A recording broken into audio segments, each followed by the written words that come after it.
ودي خمارة الطلبة، اسمه بار عمك لوي.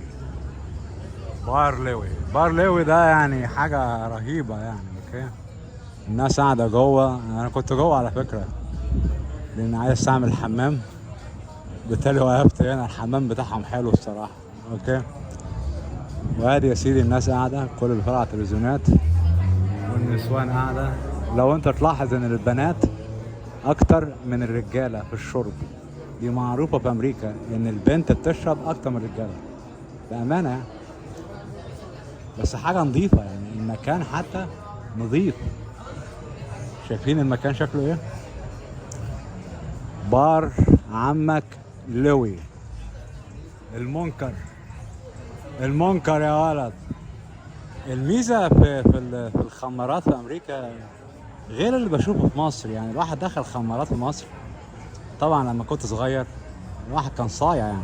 اوكي، الخمارات في مصر ما فيهاش النظام ده خالص يعني، مملة بت 60 في 70. يجيب لك ترمس وفول سوداني، ايه القرف ده؟ هنا انت تقعد تتفرج على التلفزيون. لو تلاحظوا مفيش حاجة اسمها سياسة هنا، مش البتنجان بتاع مصر والحكومة والفساد، مفيش الكلام ده. يابا ريح دماغك، يتفرجوا على الرياضة.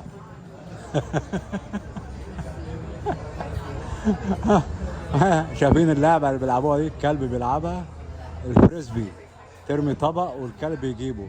عملوا عليها بطولة عالمية. اوكي، وطبعا البيسبول والباسبول دي اهم حاجة. ايه رأيكم يا جماعة؟ مش حاجة جميلة؟ يعني حتى لو انت تعمل خمارات حاول تعملها بطريقة نظيفة شوية يعني، تعمل جذب. يعني انت في المنكر اعمله صح، يا اما ما تعملوش خالص. اوكي، اه. وعندهم هابي اور. الهابي اور دي بكام يا رب؟ الهابي اور يعني $5، في $6، حاجات رخيصة. انا فاكر عمرو اديب بيقول لك ازازة المية في الساحل الشمالي بتتباع ب 250 جنيه. ليه؟ عشان وبيدافع عنهم كمان، بيقول لك عشان دي مكان سياحي، بيدفعوا الايجارات، عندهم مصاريف كتير. طب هو يعني اشخر له؟ يعني المكان ده مصاريفه كام يا حضرات؟ يعني حد يقول لي المكان ده مصاريفه كام؟